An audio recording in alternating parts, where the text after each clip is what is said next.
दोस्तों, आप सभी का हमारे चैनल रॉयल नॉवल हिंदी में स्वागत है। इस कहानी को दिल से न लगाएं और एक बात, इसे अपनी जिम्मेदारी पर ही देखें। अध्याय 1, त्याग दिया गया। मैडम, मेरे लिए ये कहना मुश्किल है, लेकिन मैंने 3 बार जांच की है। आपके बच्चे का किसी भी तत्व से कोई संबंध नहीं है, यहाँ तक कि उसकी आत्मा भी एक नश्वर आत्मा है। एक अधेड़ उम्र की महिला, जो मुख्य नौकरानी प्रतीत होती थी, एक शिशु गाड़ी को धक्का देते हुए बोली। इसके अंदर एक नन्हा शिशु लेटा हुआ था। उसकी आंखों से ऐसा लग रहा था कि वह भ्रमित दिख रही है। मुख्य नौकरानी लंबे लहराते काले बालों वाली एक महिला से बात कर रही थी, जो ढीले नाइटगाउन में बिस्तर पर लेटी हुई थी। वह युवा दिखती थी, उसकी गोरी त्वचा और असाधारण रूप से सुंदर चेहरा था, फिर भी उसकी आंखों में एक ठंडी और उदासीन अभिव्यक्ति थी। उसकी नजर बच्चे की गाड़ी पर टिकी हुई लग रही थी, लेकिन जिस क्षण से उसने ये शब्द सुने कि उसके बच्चे के साथ कोई तात्विक जुड़ाव नहीं है, ऐसा लगा मानो वह अंदर के बच्चे को देखने में भी बहुत आलसी थी। कोई व्यक्ति केवल 1 या 2 तत्वों के प्रति आकर्षण के साथ पैदा हुआ, और यहाँ तक कि उच्च भी नहीं, पहले से ही प्रतिभा के बिना कचरा माना जाता था। अधिकांश लोग ऐसी स्थिति में पैदा हुए थे। फिर भी यह बेतुका था कि जिस बच्चे को उसने जन्म दिया उसका किसी भी तत्व से कोई संबंध नहीं था। श्रीमती विल्सन, आप जानती हैं कि यह मेरे लिए बहुत बड़ा अपमान होगा, उसने कहा। मुख्य नौकरानी ने उसकी बातें सुनकर अनजाने में सिर हिलाया। उसका चेहरा तनावग्रस्त था कि महिला क्या कर सकती है, क्योंकि वह निर्दयी होने के लिए बदनाम थी। उसे अनाथालय भेजो और दूसरों को बताओ कि मेरा बच्चा मर गया है। यह आदेश सुनकर प्रधान नौकरानी ने राहत की सांस ली। कम से कम उसे बच्चे को मारने के लिए नहीं कहा गया था। मैं रखूंगा और आपके बच्चे के विकास पर नजर रखना जारी रखूंगा। मैडम, क्या आप उसे पहले गोद में लेना चाहती हैं? श्रीमती विल्सन ने बच्चे को गाड़ी से उठाते हुए पूछा। लेकिन जैसे ही वह एक कदम आगे बढ़ाने वाली थी, काले बालों वाली खूबसूरत महिला अचानक ठंडी आवाज में चिल्लाई, इसे अभी ले जाओ। मुझे उस बच्चे को अपने हाथों से कुचलने मत दो। उसकी बातों से मुख्य नौकरानी घबरा गई और वह तुरंत भाग गई। और महिला रेबेका मूनशेडो अपनी बर्फीली अभिव्यक्ति प्रदर्शित करती रही। धिक्कार है तुम पर, एडवर्ड। तुम अपने आप को महान कहते हो, लेकिन अपने बीज को देखो, इसने केवल बेकार कचरा पैदा किया, उसने शाप दिया। उसकी आवाज गुस्से से भर गई, क्योंकि 9 महीने की गर्भावस्था ने उसकी खेती में बाधा डाली थी, उसका बहुत सारा समय बर्बाद किया था। किसने सोचा था कि जिस बच्चे पर वह विश्वास करती थी कि वह एक सच्चा प्रतिभाशाली होगा, जो तेजी से बढ़ेगा और भविष्य में एक महान भागीदार बनेगा, वह बेकार निकलेगा। वास्तव में यह बेहतर होगा यदि मुझे कोई प्रतिभाशाली बच्चा मिल जाए और मैं उसे अपना गोद लिया हुआ बच्चा बना लूं। उसने शुरू में उस रास्ते पर विचार किया था, लेकिन एक मजबूत बंधन बनाने के लिए उसने सोचा कि अगर यह उसके अपने खून का बच्चा होता तो बेहतर होता। यह आखिर क्या है? बच्चे ने सोचा, जो निश्चित रूप से कोई साधारण बच्चा नहीं था, बल्कि रिचर्ड नामक पृथ्वी के एक युवा व्यक्ति का पुनर्जन्म था। उसने कभी भी वास्तव में पुनर्जन्म की उम्मीद नहीं की थी, केवल उसके जन्म के क्षण ही उसकी अपनी मां ने उसे छोड़ दिया था। डिंग, बधाई हो, आपने लेजेंडरी मैजिक सिस्टम के साथ सफलतापूर्वक विलय कर लिया है। एक ऐसी प्रणाली जो आपको कुछ भी करने की आवश्यकता के बिना विकास प्रदान करेगी। स्थिति, नाम रिचर्ड, जादुई क्षेत्र नश्वर, ईथर 0-1000, ईथर संचय 0, आत्मा नश्वर, तत्व आत्मीयता कोई नहीं, कोडेक्स कोई नहीं, ग्रिमोयर रे कोई नहीं, रहस्यमय कला कोई नहीं। डिंग, आपने अग्नि तत्व के साथ 2% आत्मीयता प्राप्त कर ली है। आपकी अग्नि तत्व एफिनिटी 2% से बढ़कर 3% हो गई है। तत्व आत्मीयता आग 3%। रिचर्ड, ऐसा लगता है कि आखिरकार यह इतना दुखद पुनर्जन्म नहीं है, उसने सोचा। उसकी आंखें चारों ओर देखने से खुद को नहीं रोक सकी। हालांकि रात के कारण उसकी दृष्टि अभी भी धुंधली थी, फिर भी वह आश्चर्यचकित था। उन्होंने और श्रीमती विल्सन ने स्पष्ट रूप से एक विशाल महल छोड़ दिया था, जो एक चट्टानी पहाड़ी के ऊपर खड़ा था, जिसके नीचे एक विशाल शहर फैला हुआ था, इतना चौड़ा कि रिचर्ड यह नहीं देख सका कि यह कहाँ समाप्त होता है। यह एक प्राचीन शहर था, फिर भी चकाचौंध करने वाला, ऊपर तैरती कई विशाल जेलीफिशों से रोशन था। उनकी चमक शहर के विभिन्न हिस्सों को रोशन कर रही थी। श्रीमती विल्सन उसे गोद में लेकर दौड़ने लगी और रिचर्ड उनकी गति देखकर आश्चर्यचकित रह गए। यह बहुत तेज था, पूरी गति से चल रही कार की तरह। वह एक छत से दूसरी छत तक छलांग लगाती हुई शहर में घुस गई। प्रत्येक छलांग के साथ उसने एक ही बार में 10 घर साफ कर दिए। रिचर्ड की दृष्टि उस गति से छाया के अलावा मुश्किल से कुछ भी पकड़ पाती थी। फिर भी शहर बहुत विशाल था। आखिरकार इसे पार करने में उन्हें काफी समय लग गया। शहर के दूर वाले हिस्से में 50 मीटर ऊंची दीवारें खड़ी थीं, जिन पर कवच पहने कई सैनिक पहरा दे रहे थे। वे लंबे और प्रभावशाली थे, प्रत्येक एक भयानक उपस्थिति बिखेर रहा था, जिससे रिचर्ड की रीढ़ में सिहरन दौड़ गई। हर किसी की तरह श्रीमती विल्सन भी गेट से गुजरी। रिचर्ड ने अपने चारों ओर जो देखा वह मध्ययुगीन यूरोप के लोगों से मिलता जुलता था। अधिकांश ने मैले कुचैले कपड़े पहने हुए थे, केवल कुछ ने अच्छे कपड़े पहने थे।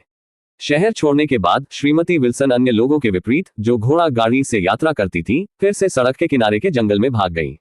रिचर्ड यह अनुमान नहीं लगा सका कि श्रीमती विल्सन उस अनाथालय तक कितनी दूर तक जाना चाहती थी। उसे आश्चर्य हुआ कि क्या शहर के अंदर ही कोई नहीं था। जैसे जैसे वे शहर से आगे बढ़ते गए, वे एक के बाद एक गांव से गुजरते गए। यदि सिस्टम न होता तो रिचर्ड निराश हो जाता, लेकिन सौभाग्य से इससे उसे कुछ आराम मिला। डिंग, आपने पृथ्वी तत्व के साथ 2% आत्मीयता प्राप्त कर ली है। आग 3%, पृथ्वी 2%। एक बार फिर सिस्टम ने उसे कुछ दिया, लेकिन उसे कुछ महसूस नहीं हुआ। वह केवल इतना जानता था कि यह कुछ असाधारण था, संभवतः साधना क्षमताओं या ऊर्जा को एक तत्व में बदलने से संबंधित था। घंटों बाद वे एक सुदूर गांव में रुके। रिचर्ड को बाकियों से बड़ी एक इमारत ने आकर्षित किया। इसका डिजाइन एक छोटे महल जैसा था, हालांकि कहीं भी उतना बड़ा नहीं था। यह शायद 300 वर्ग मीटर में फैला था और इसमें 3 मंजिलें थीं। श्रीमती विल्सन इमारत के पास पहुंची। चूंकि काफी रात हो चुकी थी, इसलिए कोई और नजर नहीं आ रहा था। गांव बिल्कुल शांत था, हालांकि पक्षियों की आवाज लगातार गूंज रही थी। टोक टोक टोक। श्रीमती विल्सन ने इमारत का दरवाजा खटखटाया। लिसा, जल्दी बाहर आओ, वह कई बार चिल्लाई जब तक कि अंदर से कदमों की आवाज नहीं गूंजी। क्लिक करें। दरवाजा खुला और नन जैसी वर्दी पहने लगभग 20 साल की एक महिला सामने आई। वह खूबसूरत थी, लंबे सीधे भूरे बाल उसकी पीठ पर लहरा रहे थे। युवती अपने दरवाजे पर अधेड़ उम्र की महिला को खड़ा देखकर दंग रह गई। चाची, उसने कहा। उसकी नजरें श्रीमती विल्सन की गोद में बैठे बच्चे पर पड़ी। उसका आश्चर्य और गहरा हो गया। चाची, ये किसका बच्चा है? उसने पूछा। मत पूछो किसका, बस ये जान लो कि उसका नाम रिचर्ड है और उसकी अच्छी देखभाल करो। श्रीमती विल्सन ने रिचर्ड को आश्चर्यचकित करते हुए उत्तर दिया, क्योंकि उसने उसे वही नाम दिया था जो उसने अपने पिछले जीवन में रखा था। उसे आश्चर्य हुआ कि क्या यही भाग्य था। इसके बाद श्रीमती विल्सन ने उसे लिसा को सौंप दिया, जिसने पूरी उलझन के साथ उसका स्वागत किया। बेशक उसे बच्चों को पालने की आदत थी, क्योंकि वह अनाथालय चलाती थी, लेकिन यह उसकी चाची से आया था। उसकी चाची ने कभी शादी नहीं की थी और यह कल्पना करना बेतुका लगा कि उसने अचानक एक बच्चे को जन्म दिया है।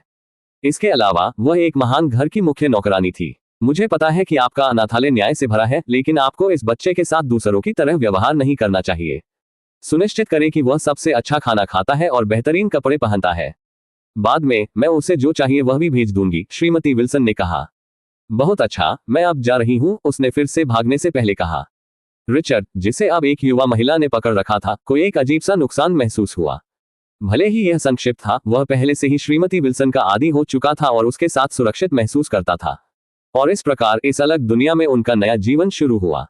अध्याय 2, 5 वर्ष बाद। 5 साल बाद। बच्चों, अगर तुम कभी शहर जाना चाहो तो कम से कम तुम्हें पढ़ना आना चाहिए, ताकि तुम्हारे हर मामले को संभालना आसान हो जाए। इस समय अनाथालय के सभी बच्चे, उनमें से लगभग 20, जिनकी उम्र 5 से 9 वर्ष के बीच थी, एक चॉकबोर्ड वाले कमरे में एकत्र हुए थे। सिस्टर लिसा बच्चों को पढ़ना सिखाने के लिए दूसरे गांव से एक दोस्त को लेकर आई थी।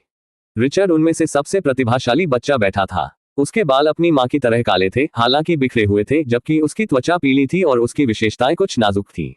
उसके होंठ अन्य लोगों की तुलना में अधिक लाल थे, जिससे कभी कभी लोग उसे छोटे बालों वाली लड़की समझने की गलती कर देते थे, खासकर क्योंकि उसका शरीर पतला था।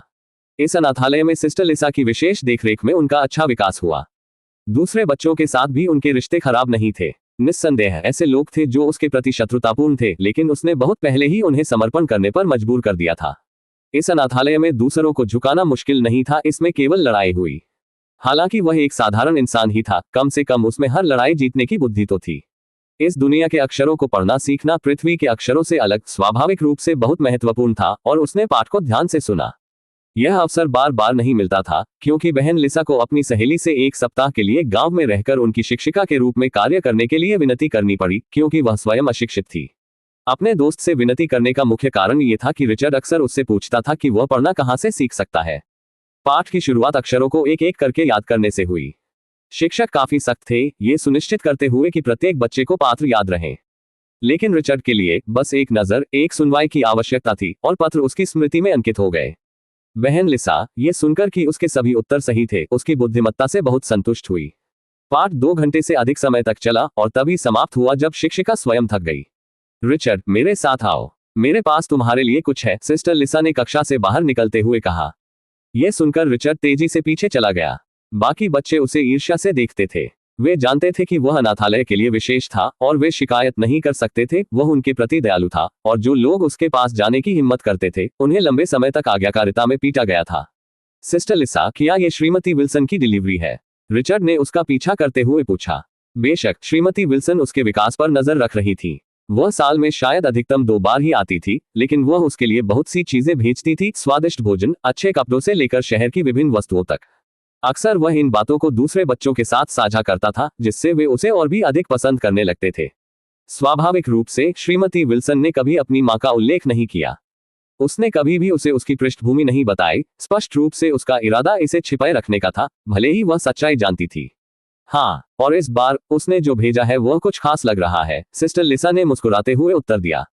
विशेष। यह सुनकर रिचर्ड थोड़ा आश्चर्यचकित हुआ। वे तीसरी मंजिल पर सिस्टर लिसा के कार्यालय में दाखिल हुए।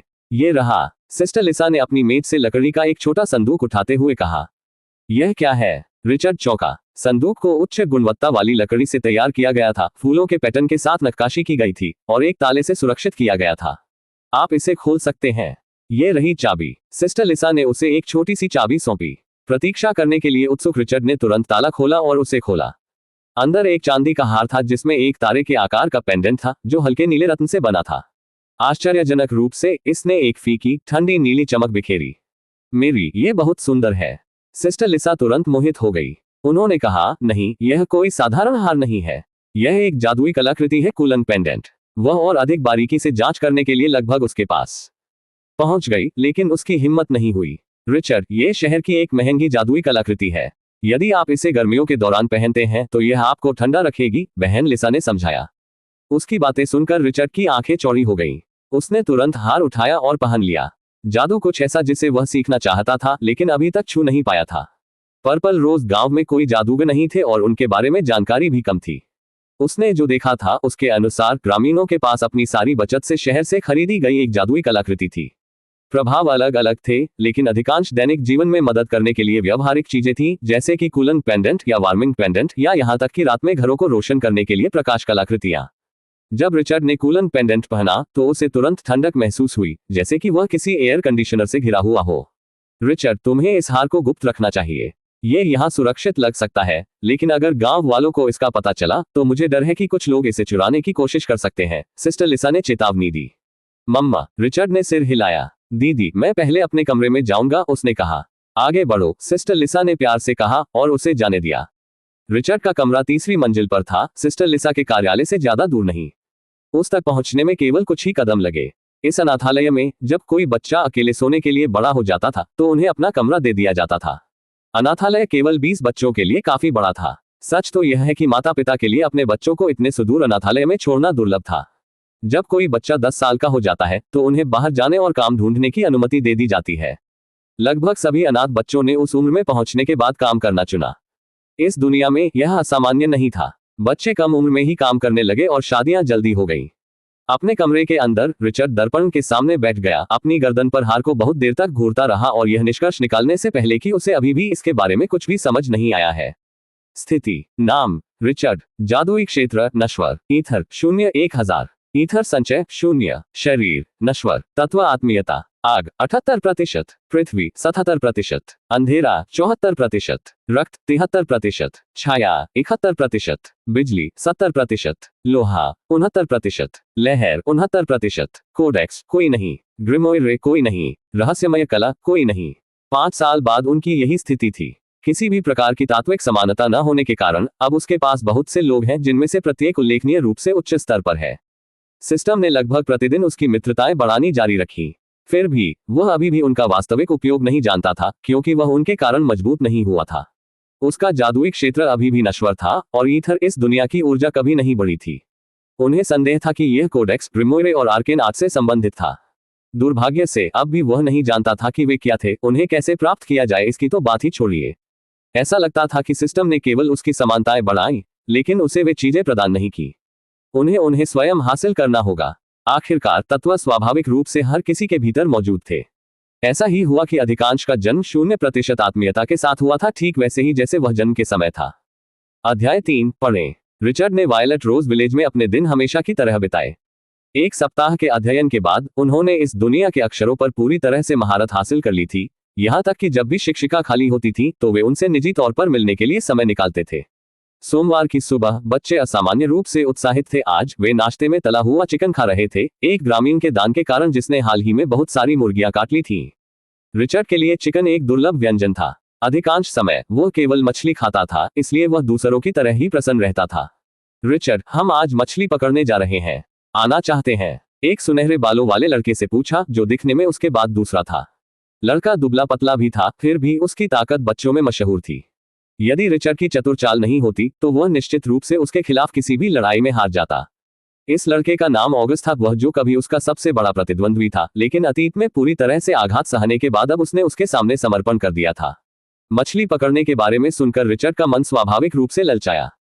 यह उनके पिछले जीवन में उनका पसंदीदा शगल था, लेकिन आज उसके पास पहले से ही अपनी योजनाएं थी, पढ़ने की उसकी नई क्षमता से जुड़ी योजनाएं। आप सभी जा सकते हैं, मुझे कुछ करना है, उसने अपना सिर हिलाया। ऑगस्ट और अन्य लोग निराश दिखे, लेकिन किसी ने भी उसे धक्का देने की हिम्मत नहीं की। कारण सरल था, रिचर्ड एकमात्र ऐसा व्यक्ति था जो मछली पकड़ने के कांटे ठीक से बांध सकता था। जब उनके हुक टूट जाते थे तो उन्हें हमेशा उसकी मदद की जरूरत होती थी। नाश्ता जल्दी खत्म हो गया, बच्चे उज्जवल चेहरों के साथ हर आखिरी कौर खा रहे थे। कुछ लोग और भी अधिक की चाहत रखते थे, लेकिन दुर्भाग्य से कुछ भी नहीं बचा था। एक बार जब अन्य बच्चे चले गए तो रिचर्ड भी अनाथालय से बाहर निकल गया। मम, बहुत आरामदायक, वो फीकी मुस्कान के साथ बुदबुदाया। गर्मियों के दौरान वायलेट रोज विलेज असहनीय रूप से गर्म था, फिर भी गले में कूलन नेकलेस के साथ रिचर्ड को ताजा ठंडक के अलावा कुछ भी महसूस नहीं हुआ। श्री जो, उम्मीद है वह घर पर है, उसने सोचा और आगे बढ़ गया। मिस्टर जो एक बूढ़े व्यक्ति थे, जो नाइट वैली सिटी की सबसे अधिक यात्रा करने वाले ग्रामीण के रूप में जाने जाते थे। हालांकि वह अनपढ़ थे, लेकिन ये सामान्य ज्ञान था कि उनके पास कुछ किताबें थीं, जिनके बारे में कहा जाता है कि वे पारिवारिक विरासत थीं। और यही कारण है कि रिचर्ड ने इतनी लगन से पढ़ना सीखा था, क्योंकि वह उन किताबों को अपने हाथ में लेना चाहता था। उनकी उम्र में जादू के बारे में बहुत अधिक प्रश्न पूछना संदेहास्पद होगा। लोगों को 5 साल के बच्चे का इतनी गहन बातों के बारे में इतना उत्सुक होना अजीब लगेगा। इसलिए इसके बजाय उसे किताबों के माध्यम से विवेकपूर्वक ज्ञान इकट्ठा करने की जरूरत थी। मिस्टर जो का घर छोटा था, गांव के किनारे पर स्थित था, हालांकि इसके पीछे उनका एक बड़ा अंगूर का बाग था। दुर्भाग्य से वह शराबी और भारी जुआरी दोनों के रूप में बदनाम था। उसकी दाख की बारी की कमाई हमेशा उन कामों में गायब हो जाती थी। जैसे ही रिचर्ड घर के पास पहुंचा, शराब की भारी दुर्गंध उसकी नाक में भर गई। मिस्टर जो, रिचर्ड ने एक सामान्य बच्चे की तरह अभिनय करते हुए जोर से दस्तक दी। क्या बकवास है? भीतर से एक कठोर आवाज आई और दरवाजा जोर से खुला, जिसमें घनी दाढ़ी और खून से लथपथ आंखों वाला एक लंबा लेकिन दुबला पतला बूढ़ा आदमी दिखाई दिया। तुम क्या चाहते हो, रिचर्ड? उसने घूर कर देखा। आपकी किताबें, क्या वे अभी भी आपके पास है?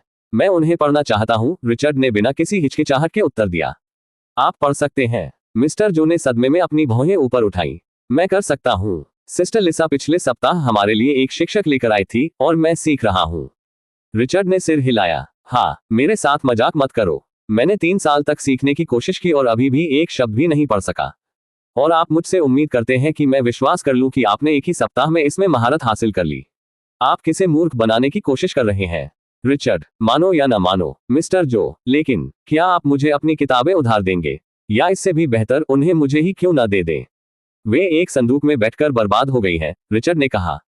हम्फ, यदि आप चाहें तो आप उन्हें यहां पढ़ सकते हैं, लेकिन उन्हें अपने पास रखने के बारे में सोचे भी नहीं। वे किताबें अनमोल हैं और जब मैं पढ़ सकूंगा तो मैं स्वयं उनका अध्ययन करूंगा, श्री जो ने कहा। अंदर आए, उसने उपेक्षापूर्वक हाथ हिलाया। रिचर्ड तेजी से अंदर दाखिल हुआ, हालांकि उसे तुरंत इसका पछतावा हुआ। घर में शराब की बदबू आ रही थी और बोतलों से अटा पड़ा था, जो घर से ज्यादा कूड़े के ढेर जैसा लग रहा था। फिर भी ज्ञान के लिए उन्होंने सहन किया। एक कमरे के घर में खिड़की के पास एक बिस्तर था और उसके नीचे से मिस्टर जो ने एक बड़ा पुराना लकड़ी का संदूक निकाला, जो अपनी उम्र के बावजूद अभी भी मजबूत था।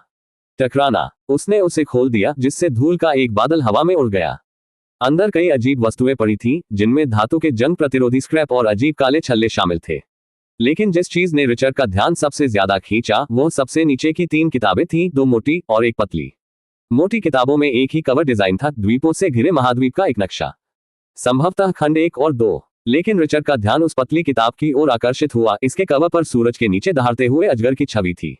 पिताजी, पिताजी, पिताजी, मिस्टर जो ने किताबें निकाली और उन्हें अपने सामने गिरा दिया। बिना किसी हिचकिचाहट के रिचर्ड ने पतली चीज को छीन लिया। उसकी अंतर्ज्ञान ने उसे बताया कि इसमें वह ज्ञान है जो वह चाहता था। उसने पहला पन्ना खोला और उसकी आंखें चौड़ी हो गईं। मोटे बड़े अक्षरों में 4 शब्द छपे थे। ड्रैगन सम्राट का कोडेक्स। कोडेक्स, क्या ये कोडेक्स हो सकता है? उसका दिल जोर से धड़क उठा। यह स्पष्ट रूप से जादू सीखने के मुख्य घटकों में से एक था। उसने दूसरे पृष्ठ को पलटा, छोटे अक्षरों में सघन पाठ लिखा हुआ पाया। प्रत्येक पृष्ठ 1000 से अधिक शब्दों से भरा हुआ प्रतीत होता था। लेकिन जल्द ही उसे कुछ अजीब सा एहसास हुआ। हालांकि वह अक्षरों को पहचान सकता था, लेकिन अर्थ उसकी समझ से बाहर था। यह एक अलग भाषा थी। मम, ये क्या है? फिर भी जैसे जैसे उसने पढ़ना जारी रखा, एक और खोज ने उसे चौंका दिया। उसके द्वारा पढ़ा गया एक एक शब्द उसके दिमाग में ऐसे अंकित हो गया मानो पत्थर पर खुदा हो। वह एक भी नहीं भूल सका। क्या हो रहा है? उत्साहित होकर वह और तेजी से पढ़ने लगा। फिर भी प्रभाव जारी रहा। हर शब्द उसकी स्मृति में अंकित हो गया, जिसे मिटाना असंभव था। जब तक वह 100 शब्दों तक पहुंच गया, तब भी उसे पहली पंक्ति याद थी, जैसे कि वह उसके मस्तिष्क में जल गई हो।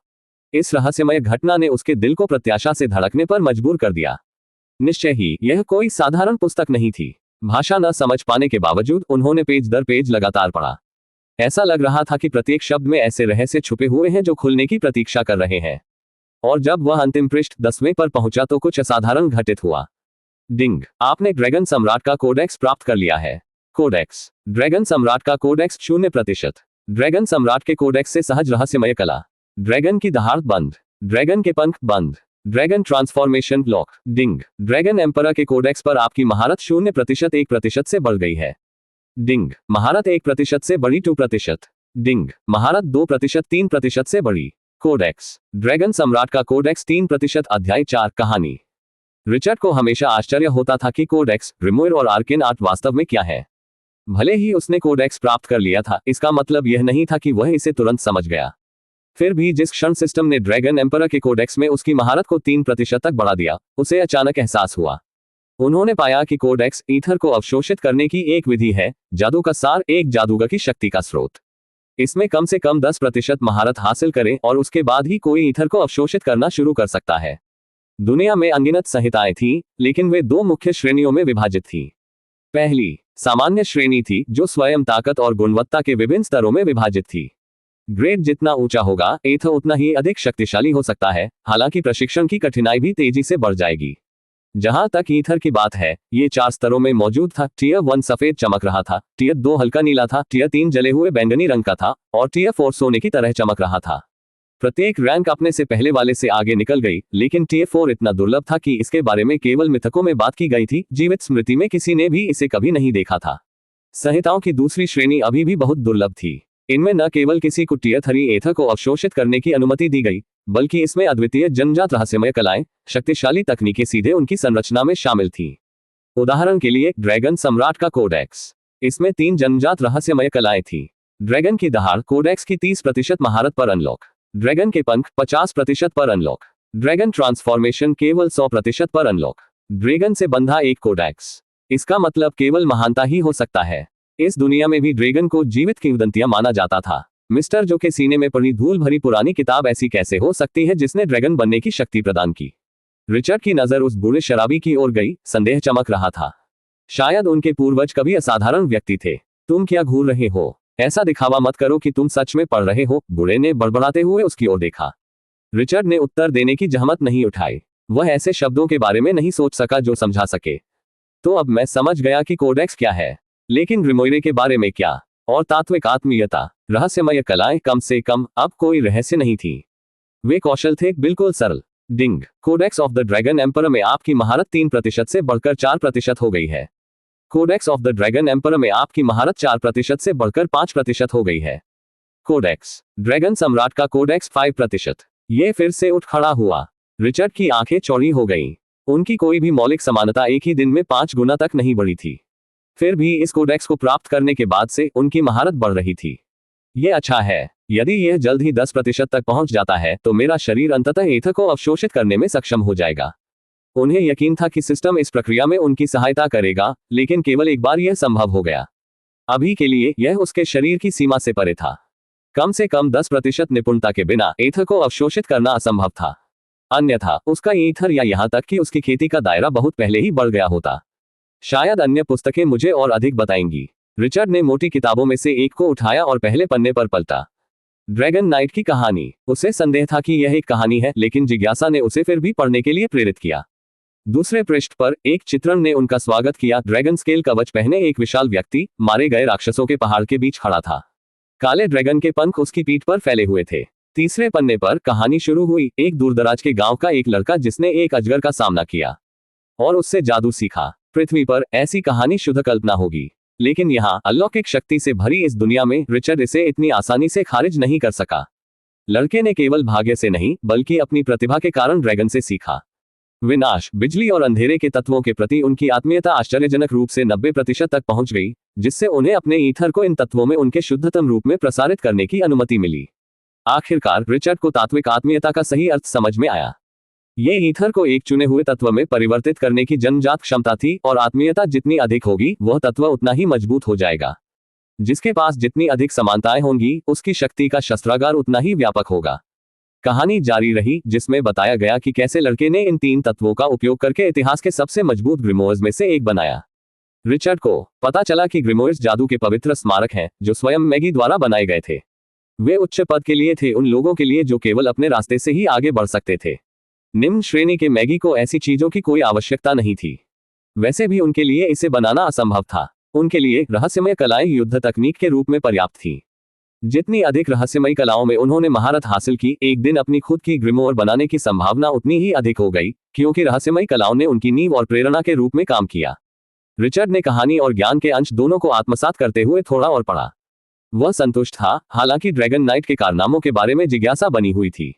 यह कोई साधारण कहानी नहीं थी, यह मिथक के रूप में प्रच्छन्न इतिहास था, और इसने इस बारे में बहुत कुछ बताया कि दुनिया वास्तव में कैसे काम करती है। इस बीच मिस्टर, जो पहले ही ऊब चुके थे और फिर से शराब पी रहे थे, अपने आप में बड़बड़ा रहे थे, जबकि रिचर्ड चुपचाप तल्लीन था। डिंग, आपको क्लाउड तत्व के साथ 2% एफिनिटी प्राप्त हुई है।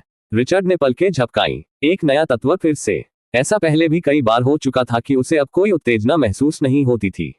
मौलिक समानताएं। आग 80%, पृथ्वी 79%, अंधेरा 74%, रक्त 73%, छाया 71%, बिजली 70%, लोहा 69%, लहर 69%, बादल 2%। अध्याय 5, ईथर को अवशोषित करें। हालांकि the tale of the dragon knight के दोनों खंड काफी मोटे थे, रिचर्ड, जिनके पास पृथ्वी पर पढ़ने का काफी अनुभव था, ने उन्हें खत्म करने में ज्यादा समय नहीं लिया।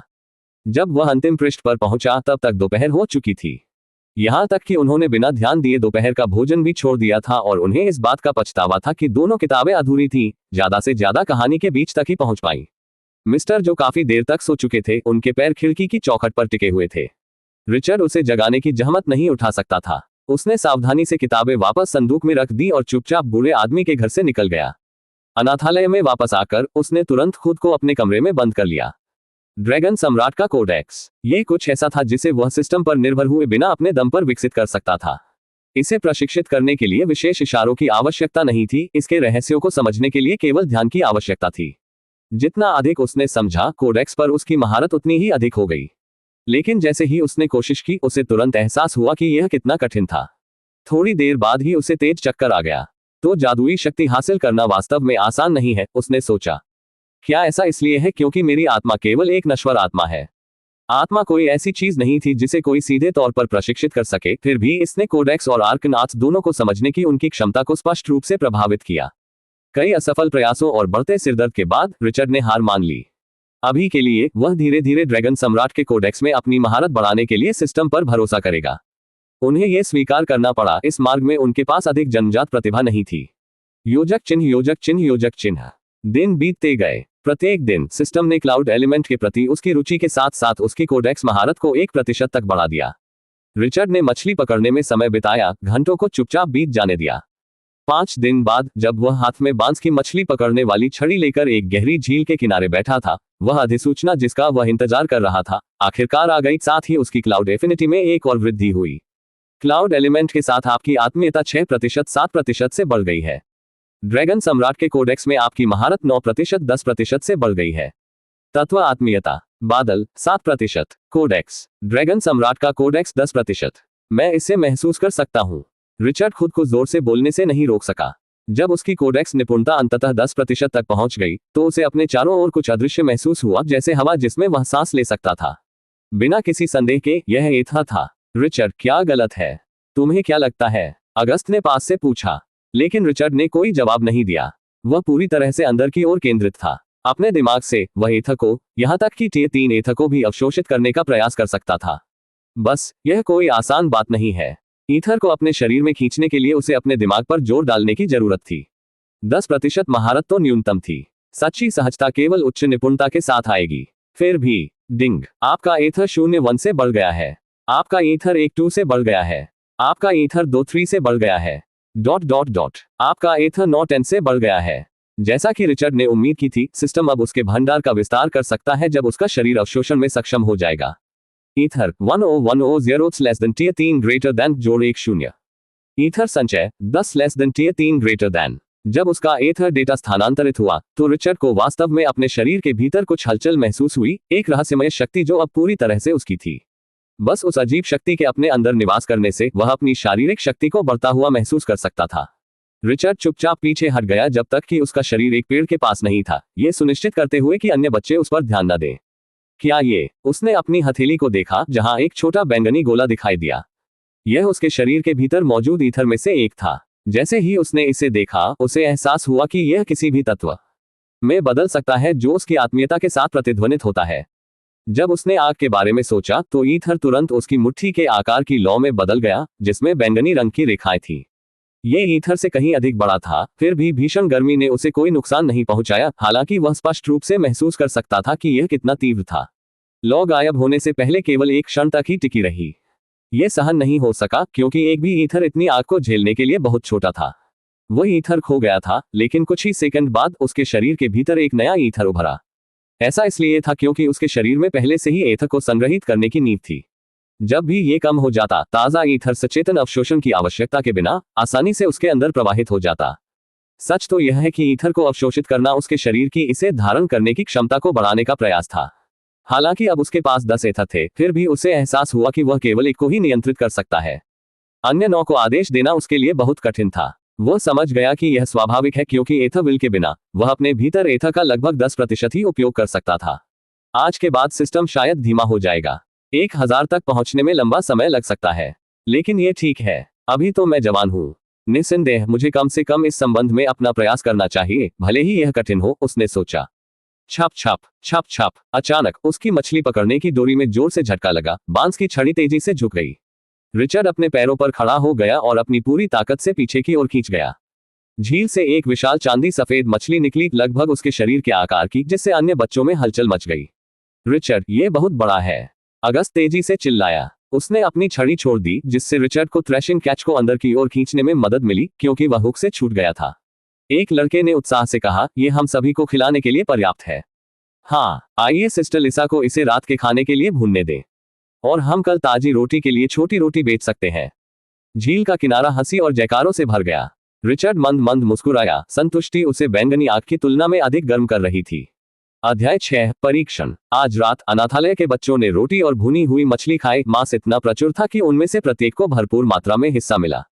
बहन लिसा भी प्रसन्न दिख रही थी, क्योंकि अगर वह खोज में नहीं निकलती तो सभी के लिए पर्याप्त भोजन जुटाना मुश्किल होता। हालांकि यह कहा गया था कि इस अनाथालय को एक कुलीन परिवार द्वारा वित्त पोषित किया गया था, लेकिन जो पैसा आया वह कभी भी पर्याप्त नहीं था। कभी कभी दुष्ट हाथ रास्ते में धनराशि काट लेते थे, जिससे कि जब तक यह अनाथालय तक पहुंचता था तब तक केवल स्क्रैप ही बचता था। बहन लिसा ने कभी विरोध करने की हिम्मत नहीं की। बच्चों, कल तुम्हें कहीं भी नहीं घूमना चाहिए, एक मेहमान आने वाला है। जब सभी ने अपना भोजन समाप्त कर लिया तो सिस्टर लिसा ने घोषणा की। बच्चे आश्चर्यचकित थे। कौन आ रहा है, सिस्टर लिसा? उनमें से एक ने उत्सुकता से पूछा। हालांकि दुर्लभ, कभी कभी बाहर से आगंतुक आते थे, दयालु हृदय वाले धनी लोग जो कपड़े या भोजन दान करते थे। स्वाभाविक रूप से बच्चों को उम्मीद थी कि यह वैसा ही कोई होगा। बहन लिसा केवल मुस्कुरा दी। तुम्हें कल पता चलेगा। उसने कोई और स्पष्टीकरण नहीं दिया, लेकिन उसकी मुस्कुराहट ने बच्चों की जिज्ञासा को और गहरा कर दिया। हालांकि रिचर्ड ने इसके बारे में ज्यादा नहीं सोचा। रात के खाने के बाद वह अपने कमरे में लौट आया। अपने बिस्तर पर बैठकर उसने एक बार फिर अपने शरीर को टटोला। वह जो चाहता था वह और अधिक ईथर था, इसलिए वह इसे एक बार फिर से अवशोषित करने का प्रयास करने से खुद को नहीं रोक सका। यदि वह कायम नहीं रहता तो वह कभी भी उस गति से मजबूत नहीं बन पाता जैसा वह चाहता था। उनके लिए एक दिन में 1 या 2 ईथर को भी अवशोषित करना पहले से ही सार्थक होगा। इसलिए उसने ध्यान केंद्रित किया, अपने मन और शरीर को इसे अंदर खींचने के लिए जोर दिया। 1 घंटे के प्रयास के बाद वह एक बार फिर सफल हुआ। ईथर 11 1000 3 ग्रेटर दैन जोड़ 1। ईथर संचय 11 3 ग्रेटर दैन। रिचर्ड, जो सीधा बैठा था, थकावट के कारण तुरंत अपने बिस्तर पर गिर पड़ा। वह थका हुआ था लेकिन संतुष्ट था। उस छोटी सी सफलता ने स्वाभाविक रूप से उनका उत्साह बढ़ा दिया। वह फिर से उठ बैठा और एक बार फिर एथर को सोखने की कोशिश करने लगा। 1 और घंटे के बाद वह फिर से सफल हो गया। Ether 12 1000 less than tier 3 greater than जोड़ 1। ईथर संचय 12 less than tier 3 greater than. मैं कल फिर कोशिश करूंगा। उसका शरीर अब थकान से भारी हो गया था। रिचर्ड लेट गया और जल्दी ही गहरी नींद में सो गया। यहां तक कि जब वह सोया तो उसका ईथर उठ गया। आपका ईथर 12 से बढ़कर 13 हो गया है। आपका ईथर 13 से बढ़कर 14 हो गया है। Ether 14 1000 less than tier 3 greater than जोड़ 2। ईथर संचय 14 less than tier 3 greater than. सुबह रिचर्ड सिस्टम की अधिसूचना से जागा। वह इससे अधिक प्रसन्न नहीं हो सकता था। बच्चों, नहा धोकर अपने सबसे अच्छे कपड़े पहन लो। सिस्टर लिसा की आवाज अचानक गूंज उठी। कभी कभी वो सचमुच चिल्ला सकती थी। उसकी आवाज कोमल थी, फिर भी उसकी पुकार पूरे अनाथालय में फैल गई। सिस्टर लिसा इतनी उत्साहित क्यों है? क्या यह मेहमान कोई खास हो सकता है? रिचर्ड को आश्चर्य हुआ। वो स्वयं थोड़ा उत्सुक महसूस करने लगा। वह अपने कमरे से बाहर निकला और अनाथालय के पीछे बड़े तालाब के पास गया। यह उन लोगों के लिए सामान्य स्नान स्थान था जो बाथरूम के लिए कतार में नहीं लगना चाहते थे। अधिकांश लड़के इसका उपयोग करते थे, सीधे पानी में उतरते थे और तैरने का अभ्यास भी करते थे। पानी उथला था, लेकिन नीचे छोटे छोटे पत्थरों की परत थी, इसलिए यह कभी गंदा नहीं होता था। निस्संदेह सिस्टर लिसा उन्हें देर तक टिकने नहीं देगी। जल्दी से स्नान करने के बाद उसने उनसे नाश्ता करने और फिर अनाथालय के सामने इकट्ठा होने का आग्रह किया। प्रत्येक बच्चे ने अपने सबसे अच्छे कपड़े पहने थे, हालांकि उनके सर्वश्रेष्ठ घिसे पिटे पैबंद लगे कपड़ों से अधिक कुछ नहीं थे। क्या वे सचमुच इतनी जल्दी आ रहे हैं? ऑगस्ट बुदबुदाया। सिस्टर लिसा ने बताया, वे कल शाम पड़ोसी गांव पहुंचे और वहीं रुके। अब वे यहां जा रहे हैं। चूंकि वे तेजी से यात्रा करते हैं, इसलिए उन्हें कुछ ही समय में पहुंचना चाहिए। बच्चे केवल एक दूसरे को हैरानी से देखते रहे। वहीं ग्रामीण भी अपने घरों के सामने लाइन लगाकर निकल आए थे। Clip Klopp clip Klopp. कुछ ही देर में रिचर्ड और अन्य लोगों ने दूर से खुरों की आवाज सुनी। ताल तेज और भारी हो गया, मानो घोड़ों की एक पूरी कंपनी आ रही हो। फिर भी अंत में केवल 3 घोड़े थे, विशाल सफेद घोड़े। उनकी पीठ लगभग 2 मीटर ऊंची थी। प्रत्येक घोड़े पर लगभग 30 वर्षीय एक व्यक्ति बैठा था, जिसका चेहरा भयंकर था। उन्होंने बड़े चांदी के कवच पहने थे जो उनके पूरे शरीर को ढकते थे, हालांकि उनके हेलमेट उनकी कमर पर मड़ी तलवारों के बगल में लटके हुए थे। उनकी उपस्थिति मात्र से रिचर्ड को एक दबाव महसूस हुआ, मानो हवा ही भारी हो गई हो। वे आ गए हैं, स्काई आर्मर नाइट्स, सिस्टर लिसा ने बड़बड़ाते हुए कहा। बहन, स्काई आर्मर नाइट्स क्या है? क्या वे किसी अन्य की तरह शूरवीर नहीं है? एक बच्चे ने असमंजस में पूछा। उनमें से अधिकांश के लिए नाम नया था, हालांकि रिचर्ड को tales of the dragon knights पुस्तक से पहले से ही पता था। स्काई आर्मर नाइट्स कोई साधारण शूरवीर नहीं थे। वे योद्धा थे जिन्होंने रहस्यमय स्काई आर्मर को कमांड करने के लिए प्रशिक्षित किया था। कहा जाता है कि हथियार मैगी की शक्ति के प्रतिद्वंद्वी थे। बेशक स्काई आर्मर के कई स्तर थे, जो टियर 1 से शुरू होकर उससे आगे थे। सबसे निचले स्तर से ऊपर की ओर कदम दर कदम इसे नियंत्रित करना सीखना होगा। जिनके पास जादू की प्रतिभा नहीं है, उनके लिए ये रास्ता महान शक्ति के लिए एक वैकल्पिक रास्ता पेश करता है। फिर भी इसने दुर्लभ उपहारों की मांग की। सबसे ऊपर एक मजबूत प्राकृतिक काया। केवल ऐसे शरीर के साथ पैदा हुए लोग ही स्काई आर्मर नाइट्स बनने की उम्मीद कर सकते हैं।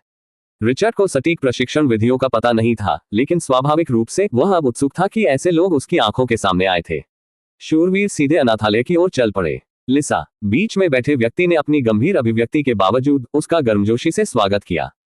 भाई कार्लोस, आपकी पिछली यात्रा के बाद से बहुत समय हो गया है, बहन लिसा ने मुस्कुराते हुए उत्तर दिया। कार्लोस नामक व्यक्ति उतर गया। वह इतना लंबा था कि रिचर्ड और बच्चों को उसका चेहरा देखने के लिए अपना सिर पीछे झुकाना पड़ा। भाई कार्लोस, क्या आप बच्चों की जांच करेंगे? देखें कि क्या उनमें से किसी में स्काई आर्मर नाइट्स बनने की प्रतिभा है, बहन लिसा ने उत्सुकता से पूछा। बहुत अच्छा, कार्लोस ने सिर हिलाया। उसने अपने घोड़े से एक छोटी चांदी की छड़ी खींची और उसे जमीन में गाड़ दिया।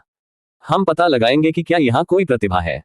हमारे अनुभव में, यदि किसी के पास वास्तव में उपहार है, तो वे पहले से ही इस रॉड की तरह स्काई आर्मर के एक टुकड़े का आदेश दे सकते हैं। लिसा, चूंकि आप स्वयं एक बार स्काई आर्मर नाइट थी, इसलिए आपको उन्हें इसकी विधि समझानी चाहिए। क्या सिस्टर लिसा एक शूरवीर थी? बच्चे सदमे में हौंफने लगे। कोई आश्चर्य नहीं कि जब वह चिल्लाती है तो वह इतनी भयंकर होती है, कुछ लोग फुसफुसाए। सिस्टर लिसा गर्व से मुस्कुराती हुई बोली, हाँ बच्चों, ध्यान से सुनो। यदि आप में ये प्रतिभा है तो आपका भाग्य हमेशा के लिए बदल जाएगा। यदि आप स्काई आर्मर लीजन में शामिल हो जाते हैं, तो न केवल आप अच्छा खाएंगे, बल्कि बड़े होने पर एक खूबसूरत महिला से शादी भी कर सकते हैं। संक्षेप में, आपको फिर कभी मेहनत नहीं करनी पड़ेगी।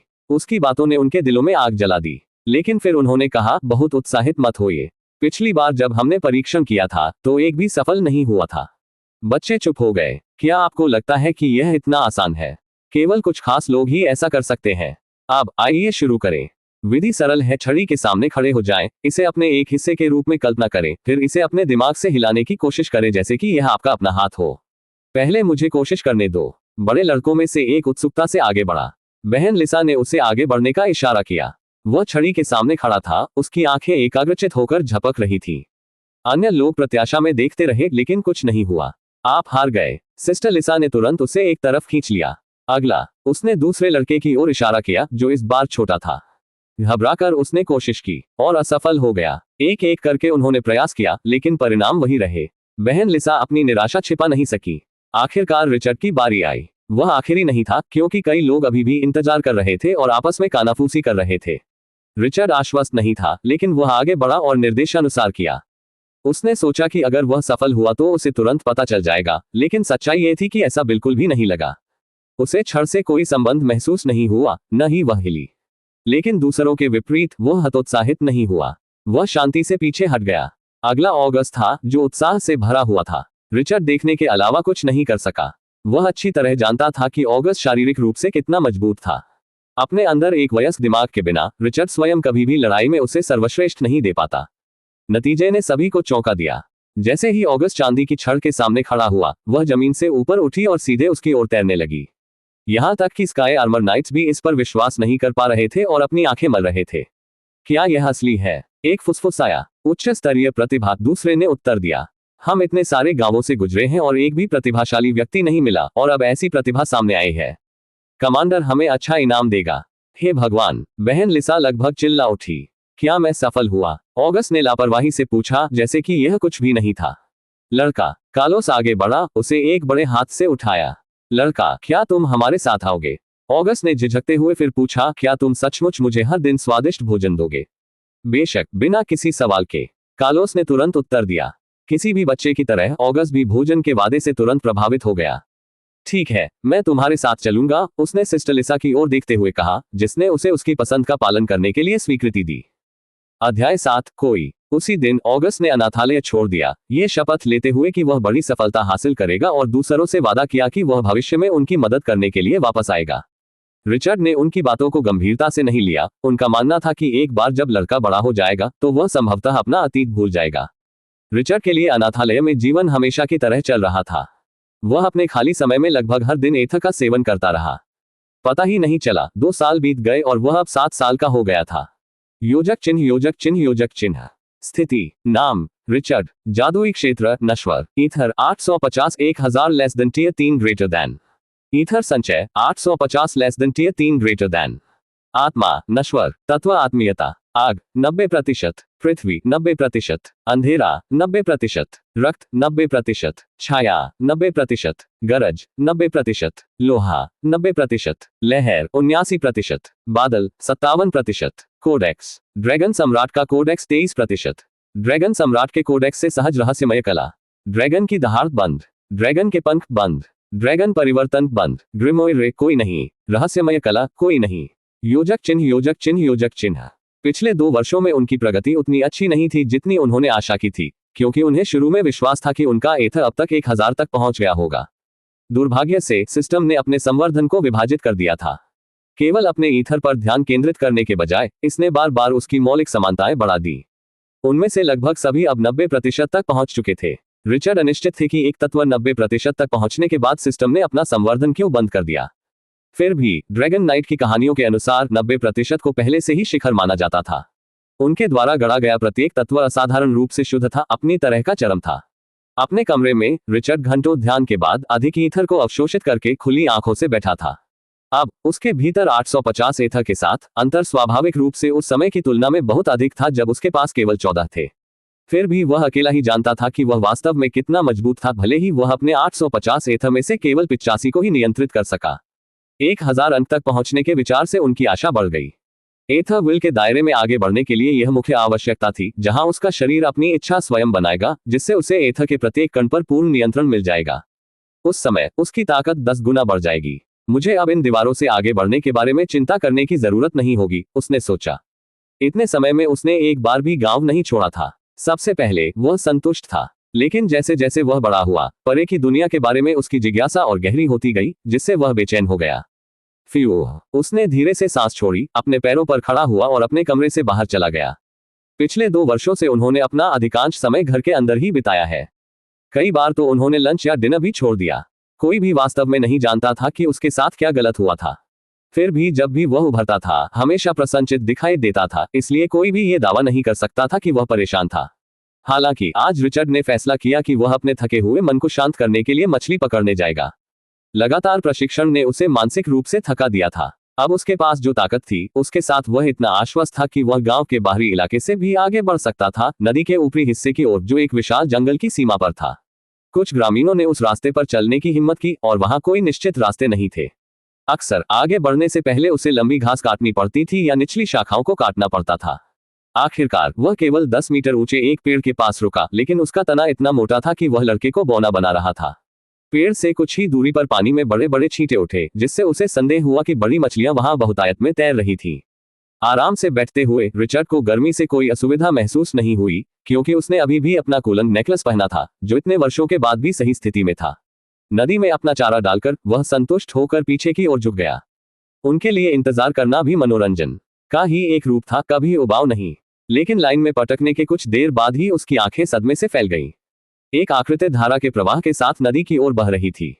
उन्होंने ऐसा पहले कभी नहीं देखा था। उसने अपनी निगाहें स्थिर की और महसूस किया कि यह घुंघराले काले बालों वाला एक अधेड़ उम्र का आदमी था। उस आदमी का शरीर लंबा और मजबूत था, उसका चेहरा बेहद सुंदर था। उन्होंने बढ़िया कपड़े का काला सरकोट और बड़े चमड़े के जूते पहने थे, जो सूरज की रोशनी में चमक रहे थे। रिचर्ड को समझने के लिए किसी अनुमान की आवश्यकता नहीं थी। यह कोई सामान्य व्यक्ति नहीं था। वह स्पष्ट रूप से सत्ता की पृष्ठभूमि से थे।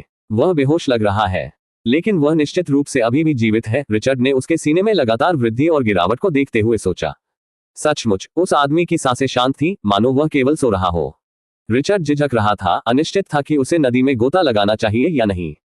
लेकिन थोड़ी देर सोचने के बाद उसने छलांग लगा दी। उस आदमी को किनारे तक खींचने का कोई और रास्ता नहीं था। सौभाग्य से नदी अधिक चौड़ी नहीं थी, यद्यपि उसकी धारा भयंकर थी। रिचर्ड आसानी से तैरा, उस आदमी के कपड़े पकड़ लिए और उसे खींचकर किनारे तक ले गया। यह उसके लिए थका देने वाला नहीं था। फिर भी एक बार जमीन पर रिचर्ड अनिश्चित था कि उसे कैसे जगाया जाए। सर, उसने धीरे से पुकारा, लेकिन कोई प्रतिक्रिया नहीं हुई।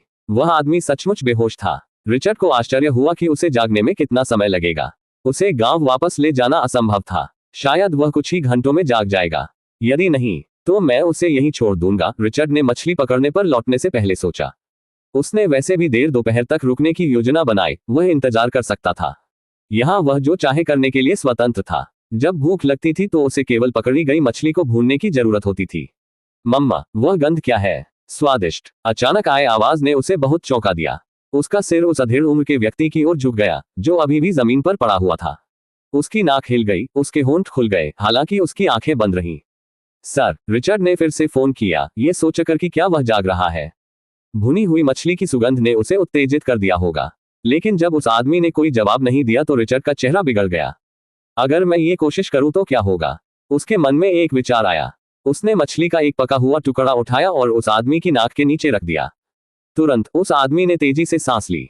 बहुत भूख लगी है। मांस को काटने का प्रयास करते हुए अनजाने में बोलने पर उसका मुंह खुल गया, लेकिन रिचर्ड ने उसे खींच लिया। रुकना, उस आदमी ने अचानक रिचर्ड का हाथ पकड़ लिया। तुरंत रिचर्ड को लगा कि उसका पूरा शरीर अपनी जगह पर अकड़ गया है और वह उस आदमी की पकड़ के नीचे से हिलने डुलने में असमर्थ है। फिर उस आदमी की आंखें खुल गईं। उनमें आश्चर्य झलक उठा। उसने रिचर्ड का हाथ छोड़ा, उसकी जगह मछली पकड़ ली और उसे खा गया। बुरा नहीं, उसने भुनी हुई मछली पर नजर डालते हुए कहा। फिर आदेशात्मक स्वर में कहा, लड़के, और भून लो। एक काफी नहीं होगा, मुझे कई की जरूरत है। हाँ सर, रिचर्ड मुस्कुराते हुए सहमत हुए। वह पहले ही यह निष्कर्ष निकाल चुका था कि यह आदमी कोई साधारण घुमक्कड़ नहीं है। उसे भोजन देना कोई बोझ नहीं था। रिचर्ड को यकीन था कि एक दिन उसका एहसान चुकाया जाएगा। उसने और अधिक मछलियां काटना और भूनना शुरू कर दिया। लेकिन तभी उसे कुछ अजीब सा नजर आया। वह आदमी उसे घूर रहा था, गंभीर, बिना पलक झपकाए। यह क्या है सर? रिचर्ड ने उसकी निगाहों से असहज होकर पूछा। आप? आदमी के स्वर में जिज्ञासा और वजन दोनों थे। तुम्हारा नाम क्या है? तुम मेरे वंश के लगते हो। मैं तुम में अपना खून बहता हुआ महसूस कर सकता हूँ। मेरे हिसाब से तुम मेरे पोते के परपोते होगे। रिचर्ड, जबकि वह अभी भी स्तब्ध था, उस आदमी की अभिव्यक्ति सदमे से दुख में बदल गई। ऐसा लगता है वर्ल्ड मैजिक एथर पर कब्जा करने में मेरी विफलता ने मूनशैडो कबीले को बर्बाद कर दिया। एक बार मानव भूमि में गौरवशाली होने के बाद मेरे कबीले को मेरे दुश्मनों ने नष्ट कर दिया होगा। अब मेरे वंशज इन दूर दराज के जंगलों में रहने के लिए मजबूर हैं। उसने गहरी आह भरी, उसके सुंदर चेहरे पर अफसोस छा गया। मुझे आश्चर्य है, क्या आपके अलावा कोई और भी जीवित है? अध्याय 8 पूर्वज। जब रिचर्ड ने उस आदमी की बातें सुनी तो उन्हें समझ नहीं आ रहा था कि क्या कहें। उनके पूर्वज, चूंकि उस व्यक्ति ने कहा कि वह उसके पोते का पोता है, इसलिए उसकी बातें स्वीकार्य होनी चाहिए। आखिरकार वह अत्यंत शक्तिशाली लग रहा था। बात बस इतनी सी थी, उनके और रिचर्ड के बीच कितनी पीढ़ियां थी। वह अभी जीवित रहते हुए भी एक अधेड़ उम्र के व्यक्ति के रूप में कैसे दिखाई दे सकता है, जब तक कि उसकी शक्ति वास्तव में असीमित न हो, जो उसे इतने लंबे समय तक जीवित रहने की अनुमति दे। यह कोई रहस्य नहीं है कि ताकतवर मैगी का जीवन काल कहीं अधिक होता है। लड़का, तुम्हारा नाम क्या है? एक बार जब मैं ठीक हो जाऊंगा तो हम दोनों मूनशैडो कबीले का पुनर्निर्माण करेंगे, आदमी ने रिचर्ड के कंधे पर अपना हाथ रखते हुए कहा। मेरा नाम रिचर्ड है, लेकिन सर आप गलत हो सकते हैं। आपका वंश अभी भी अस्तित्व में होना चाहिए। मुझे बस एक बच्चे के रूप में छोड़ दिया गया था, रिचर्ड ने उत्तर दिया। बेशक रिचर्ड जानता था कि मूनशैडो कबीला उसकी मां का कबीला था। उन्होंने एक बार सिस्टर लिसा से पूछकर इस बारे में पूछताछ की थी कि श्रीमती विल्सन कहाँ काम करती थी, और लिसा ने उन्हें बताया था कि वह मूनशैडो कबीले में नौकरानी के रूप में काम करती थी। उसका जवाब सुनकर वह आदमी दंग रह गया। तुम्हें किसने छोड़ दिया? उन्होंने इस खबर से गहरा सदमा लगते हुए पूछा। मुझे क्षमा करें सर, लेकिन मेरा मानना है कि यह एक महत्वहीन कहानी है। क्या मैं आपका नाम जान सकता हूँ? स्वाभाविक रूप से रिचर्ड का उसे यह बताने का कोई इरादा नहीं था कि उसकी अपनी मां ने उसे छोड़ दिया, क्योंकि उसका किसी भी तत्व से कोई संबंध नहीं था। अभी वह केवल इस पूर्वज की पहचान के बारे में उत्सुक था, उससे बहुत लाभ प्राप्त करने की आशा कर रहा था। जब रिचर्ड ने समझाने से इनकार कर दिया तो उस व्यक्ति को समझ आ गया कि उसका एक अतीत है जिसे वह भूलना चाहता है। दुनिया कितनी बदल गई है। अतीत में मूनशैडो कबीला एकता से भरा हुआ था। ताकतवर ने हमेशा कमजोरों की रक्षा की। ऐसा लगता है कि जब से मैं गायब हुआ हूं, कबीला बहुत ज्यादा बदल गया है। मुझे संदेह है कि मेरा कोई भी भाई अभी भी जीवित है, वह बुदबुदाया जैसे कि खुद से बात कर रहा हो। उसके बाद उन्होंने अपनी निगाहें रिचर्ड की ओर घुमाई और कहा, रिचर्ड, मेरा नाम याद रखें। मैं एल्ड्रिक मूनशैडो हूं। चूंकि आप मेरे पोते के पोते हैं, इसलिए आप मुझे दादा कह सकते हैं। मैं पूर्वज कहलाने का आदी नहीं हूं।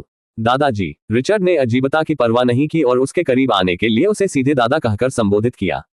यदि वह वयस्क होता तो यह थोड़ा मुश्किल हो सकता था, क्योंकि वह आदमी केवल 40 वर्ष का दिखता था। लेकिन वह अभी भी 7 साल का था, इसलिए ये काफी स्वाभाविक लगा। और वह आदमी ऐसा बुलाए जाने पर प्रसन्न दिख रहा था। उन्होंने अपनी ठुड्डी पर हाथ फेरते हुए कहा, भाग्य वास्तव में अद्भुत है। मैं विपत्ति के सागर में गिर गया और अनगिनत वर्षों तक चेतना खो बैठा।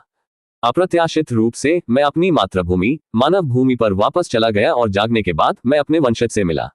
आप क्या करने की योजना बना रहे हैं सर? दादाजी। रिचर्ड ने लगभग उसे फिर से सर कहते हुए पूछा। एल्ड्रिक ने उत्तर दिया, मुझे अपनी ताकत वापस हासिल करनी होगी, अपने नष्ट हुए ग्रिमोयर को फिर से बनाना होगा। इसमें काफी समय लगेगा, इसलिए मैं यहीं रहूंगा और एक झोपड़ी बनाऊंगा। आखिरकार इस राज्य में मेरे घर लौटने का कोई रास्ता नहीं है। लेकिन रिचर्ड, क्या आप पहले से ही जादू का प्रशिक्षण ले रहे हैं?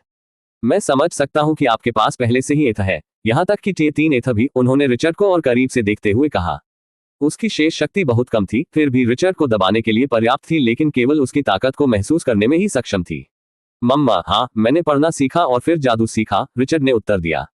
तुमने अपने आप सीखा? उस आदमी को जो कुछ उसने अभी अभी सुना था उस पर उसे विश्वास नहीं हो रहा था। लेकिन रिचर्ड ने शांति से सिर हिलाया। आपने इसे कैसे प्रबंधित किया? आखिरकार जादू का अध्ययन करने के लिए कोड प्राप्त करना आसान नहीं है, उन्होंने कहा। मुझे एक ग्रामीण की किताब में यह मिला। रिचर्ड को लगा जैसे वह बकवास कर रहा है, लेकिन यह सच था। उन्होंने बस यह उल्लेख नहीं किया कि उन्हें सिस्टम द्वारा सहायता प्राप्त हुई थी। बेशक वह जानता था कि वह केवल एक अत्यंत दुर्लभ प्रतिभा होने का दिखावा कर सकता है। अविश्वसनीय, मेरे पोते का पोता वास्तव में इस स्तर पर प्रतिभाशाली है। यदि आप आगे बढ़ना जारी रखते हैं तो आप इस युग में वर्ल्ड मैजिक ईथर भी प्राप्त कर सकते हैं, उन्होंने धीरे से कहा। यह दूसरी बार था जब रिचर्ड ने उसे वर्ल्ड मैजिक ईथर का जिक्र करते हुए सुना था, फिर भी उसे अभी भी पता नहीं था कि यह क्या था। ऐसा लग रहा था जैसे ये पूरी दुनिया की शक्ति है। दुर्भाग्य से tales of the dragon knight ने कभी भी वर्ल्ड मैजिक एथर की कहानी नहीं बताई। दादाजी, वर्ल्ड मैजिक एथर क्या है? रिचर्ड पूछने के अलावा कुछ नहीं कर सका। संक्षेप में, ये कुछ ऐसा है जो दुनिया की सभी जातियों को युद्ध छेड़ने के लिए मजबूर करता है, एल्ड्रिक ने हंसते हुए उत्तर दिया। वैसे रिचर्ड, तुम्हारे पास महान प्रतिभा है, लेकिन मैं जानना चाहता हूं कि क्या तुम में महत्वाकांक्षा है? मेरा मतलब है, दुनिया का पता लगाने, अद्भुत चीजों को देखने, सबसे मजबूत दुश्मनों से लड़ने या सबसे खूबसूरत महिला से शादी करने की इच्छा। अम्मा, उसकी बातें सुनकर रिचर्ड ने अजीब तरह से अपना गला साफ किया। ऐसा लगता है कि उन्होंने मान लिया था कि रिचर्ड को नहीं पता था कि महत्वाकांक्षा क्या होती है, इसलिए उन्होंने इसे इतने विस्तार से समझाया। रिचर्ड उन चीजों को कैसे नहीं चाह सकता था। दादाजी, मुझे विश्वास है कि मेरी भी ऐसी इच्छाएं हैं, उसने मासूमियत से उत्तर दिया। हा, मैं ये जानता था। आप मेरे वंशज हैं, तो आप मेरी महत्वाकांक्षा को कैसे साझा नहीं कर सकते। कितने अफसोस की बात है कि उस समय मैं अपनी सबसे बड़ी दुश्मन से हार गया, जो उस युग की सबसे खूबसूरत महिला भी थी। मुझे अभी भी याद है कि जब मैंने हमारी पहली मुलाकात में उसे लुभाने की कोशिश की थी तो उसने मुझे कैसे घृणा से देखा था। रिचर्ड, उस आदमी से बातचीत करने और उसे खाना खिलाने के बाद रिचर्ड ने झोपड़ी बनाने में उसकी मदद की। वह उसके साथ गांव जाने को तैयार नहीं था, जब तक कि वह अपनी वास्तविक शक्ति पुनः प्राप्त नहीं कर लेता, जंगल में एकांतवास को प्राथमिकता देता था। सबसे अच्छी बात यह थी कि उन्होंने रिचर्ड को अपने पास मौजूद सभी कोडेस और रहस्यमय कलाएं देने का वादा किया था। हालांकि क्योंकि उसके पास केवल शक्ति का एक टुकड़ा बचा था, वह उन सभी संहिताओं और रहस्यमय कलाओं को प्रसारित नहीं कर सका। उन्होंने रिचर्ड से कागज और स्याही लाने को कहा ताकि वह कल उन्हें लिख सके। शाम होते ही रिचर्ड सबसे पहले गांव लौटा। उसे चिंता थी कि अगर वह रात तक नहीं लौटा तो सिस्टर लिसा उसकी तलाश शुरू कर देगी। बेशक वह कुछ मछलियां वापस लाया, जिससे अन्य बच्चे खुश हुए क्योंकि वे उस रात फिर से अच्छा खा सकते थे। अध्याय 9 अन्य। मिस लिसा। जैसे ही वह महिला अपने कमरे में प्रवेश करने वाली थी, रिचर्ड ने उसे आवाज दी। मम, वह थोड़ा चौंकी हुई लग रही थी। क्या कुछ बात है, रिचर्ड? उसने असमंजस में पूछा। रिचर्ड के लिए अचानक उसे इस तरह पुकारना सामान्य बात नहीं थी। मैं कुछ खाली किताबें और स्याही मांगना चाहता हूं, रिचर्ड ने धीमी आवाज में उत्तर दिया। यदि यह केवल एक सामान्य अनुरोध होता तो यह आसान होता, क्योंकि श्रीमती विल्सन द्वारा उसकी देखभाल का दायित्व सौंपे जाने के कारण मिस लिसा उसके साथ लगभग अपने वरिष्ठ की तरह व्यवहार करती थी। लेकिन कोरी किताबें और स्याही इस गांव में दुर्लभ वस्तुएं थी जहां केवल मुट्ठी भर लोग ही पढ़ सकते थे। जहां तक लिखने की बात है तो वहां कोई था ही नहीं। दरअसल रिचर्ड ने खुद सिर्फ पढ़ना सीखा था, लिखना नहीं। यदि उसे लिखने के लिए कहा जाता तो कौन जानता था कि अभ्यास के बिना उसकी लिखावट कितनी गंदी हो जाएगी। स्वाभाविक रूप से मिस लिसा और भी अधिक आश्चर्यचकित थी। कोरी किताबें और स्याही, तुम्हें उनकी क्या आवश्यकता है? उसने उत्सुकता से पूछा। रिचर्ड को इस प्रश्न का उत्तर देना कठिन लगा। उन्होंने जबरन मुस्कुराया और धीरे से कहा, मुझे अपनी प्रतिभा के विकास के लिए उनकी जरूरत है। प्रतिभा? इससे मिस लिसा केवल हतप्रभ रह गई। हाँ, रिचर्ड ने ऐसी अभिव्यक्ति के साथ सिर हिलाया जिससे ऐसा लग रहा था कि वह अभी इसे समझा नहीं सकता। विस्तार में जाने की कोई आवश्यकता नहीं थी, क्योंकि वह जानता था कि मिस लिसा किसी भी तरह उसके अनुरोध को अस्वीकार नहीं करेगी। बहुत अच्छा, अंततः महिला ने स्वीकार कर लिया। पड़ोसी गांव में कोई खाली किताबें बेच रहा है। मैं वहां जाने वाले किसी व्यक्ति से आपके लिए कुछ किताबें खरीदने के लिए कहूंगी। आपको कल दोपहर तक इंतजार करना पड़ सकता है। जहां तक स्याही की बात है, हमें इसे खरीदने की जरूरत नहीं है, मैं इसे आपके लिए बाद में बनाऊंगी। मैंने एक बार स्काई आर्मर लीजन के साथ अपने समय के दौरान इसे बनाना सीखा था, उसने कहा। धन्यवाद कुमारी, रिचर्ड ने आभार व्यक्त किया और जल्दी से अपने कमरे में लौट आया। आज रात वह बस सोना चाहता था, वह प्रशिक्षण नहीं लेगा। फिर भी ये काफी अच्छा था। सिस्टम ने उसे 2 एथा बढ़ोतरी दी। आपका एथा 850 से बढ़कर 851 हो गया है। आपका ईथर 851 से बढ़कर 852 हो गया है। Ether 852 1000 less than tier 3 greater than जोड़ दो। ईथर संचय 852 less than tier 3 greater than. Codex of dragon emperor में आपकी महारत 23% से बढ़कर 24% हो गई है। कोडेक्स ड्रैगन सम्राट का कोडेक्स 24%। अप्रत्याशित रूप से सिस्टम ने भी उसे ड्रैगन एम्परर के कोडेक्स के साथ प्रगति प्रदान की। पिछले 2 वर्षों में ऐसी घटनाएं अत्यंत दुर्लभ थीं, यही कारण है कि यह अब तक केवल 24% थी। यह कोडेक्स की पहली इनेट आर्केन 8 ड्रैगन रोअर को अनलॉक करने के लिए आवश्यक न्यूनतम 30% तक भी नहीं पहुंच पाया था। जहां तक निपुणता में सुधार के लिए स्वयं इसका अभ्यास करने की बात है, उन्होंने पहले ही इसे असंभव मान लिया था। वह 0% से 1% तक पहुंचने में भी कामयाब नहीं हुआ, आगे बढ़ना तो दूर की बात है, जो कि बहुत अधिक कठिन था। उस रात वह गहरी नींद सोया, यहां तक कि सबसे मजबूत दुश्मन को हराने और सबसे खूबसूरत महिला से शादी करने का सपना भी देखा। सपना इतना ज्वलंत था कि जागने पर वह मूर्खतापूर्ण मुस्कुराहट छोड़ गया। फिर भी वो स्पष्ट रूप से याद नहीं कर सका कि वह सबसे मजबूत दुश्मन या सबसे खूबसूरत महिला वास्तव में कैसी दिखती थी। उनकी योजना अपनी आवश्यक किताबें और स्याही प्राप्त करने के बाद फिर से अपने पूर्वज से मिलने की थी। चूंकि वह अच्छी नींद सो चुका था, नाश्ते के बाद उसने अपनी पूरी ताकत से ईथर को अवशोषित करने का प्रयास करने का निर्णय लिया। परिणाम काफी प्रभावशाली था। वह 2 और ईथर को अवशोषित करने में कामयाब रहा। Ether 854 1000 less than tier 3 greater than जोड़ दो। ईथर संचय 854 less than tier 3 greater than. दस्तक दस्तक दस्तक। रिचर्ड, ये वो किताबें और स्याही हैं जो आपने मांगी थी। उनके प्रशिक्षण के कुछ समय बाद उनके दरवाजे पर दस्तक और मिस लिसा की आवाज बाहर गूंज उठी। उसने अपना दोपहर का भोजन अलग रख दिया था और इसके बजाय अपने शरीर को शांत करने के लिए लेटने का विकल्प चुना। उसकी आवाज सुनकर वह तुरंत खड़ा हुआ और दरवाजा खोला। मिस लिसा के पास 3 किताबें और स्याही से भरी एक छोटी बोतल थी। हालांकि उसकी नजर उस पर पड़ने से पहले उत्सुकता से उसके कमरे में घूमी। वह यह जानने के लिए बहुत उत्सुक लग रही थी कि वह क्या कर रहा है।